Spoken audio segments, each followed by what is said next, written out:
আজকে আমাদের আলোচ্য বিষয় রাসেলস ভাইপার, যা বাংলাদেশের ভয়াবহ এক আতঙ্কের নাম। রাসেলস ভাইপার, যার বৈজ্ঞানিক নাম ডোবইয়া রসিলিয়ে, দক্ষিণ এশিয়া জুড়ে ব্যাপকভাবে বিস্তৃত একটি বিষাক্ত সাপ।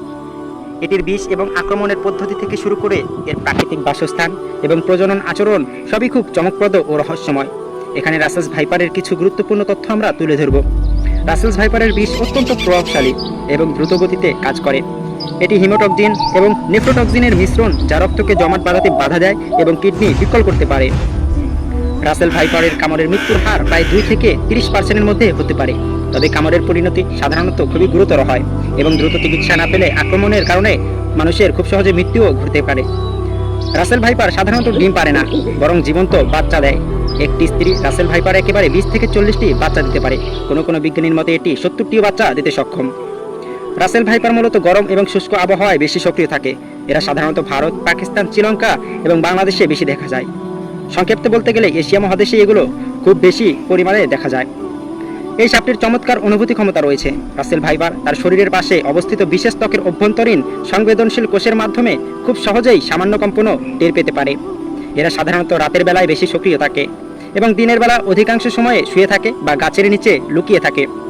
রাসেল ভাইপার যখন উত্তেজিত বা হুমকির সম্মুখীন হয়, তখন এটি একটি খুবই উচ্চস্বরে হিস হিস শব্দ করে, যেমন একটা চাপা শীষের মতো শোনা যায়। এই সাপটি দ্রুত আক্রমণ করতে পারে এবং সাধারণত এটি একাধিকবার কামড়ায়। রাসেল ভাইপার কামড়ানোর পর তার বিষ দ্রুত ছড়িয়ে পড়ে এবং শিকারকে আচ্ছন্ন করে ফেলে।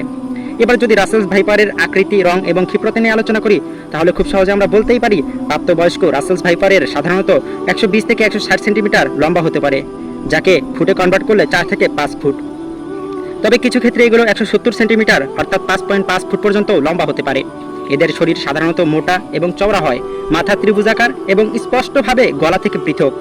রাসেল ভাইপারের দেহপৃষ্ঠ সাধারণত হালকা বাদামি, হলুদ আভাব বা ধূসর রঙের হয়ে থাকে। এদের দেহে সাধারণত কালো বা গাঢ় বাদামি রঙের গোলাকৃতি বা ডিম্বাকৃতি দাগ থাকে। প্রতিটি দাগের চারপাশে সাদা বা ফ্যাকাশে হলুদ বর্ডার থাকে। পেটের অংশ সাধারণত সাদা বা ফ্যাকাশে হলুদ রঙের হয়ে থাকে, যার উপর ছোট ছোট বাদামি বা কালো দাগ থাকতে পারে।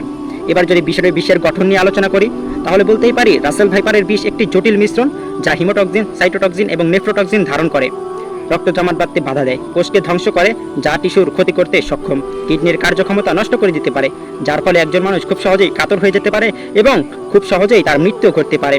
হৃদস্পন্দন বন্ধ করে দিতে এই সাপ খুবই পারদর্শী। এক কামড়েই মানুষের হৃদস্পন্দন ক্ষমতা বন্ধ করে দেয়। সুতরাং যখনই এই সাপ আপনাদের চোখে পড়বে, খুব আপনাদেরকে সতর্ক থাকতে হবে, যাতে করে এই ধরনের সাপের মোকাবেলা আপনাদেরকে না করতে হয়। আজকের এপিসোড এই পর্যন্তই। আশা করি সাথেই থাকবেন, চ্যানেলটি সাবস্ক্রাইব করে দেবেন ইনশাআল্লাহ।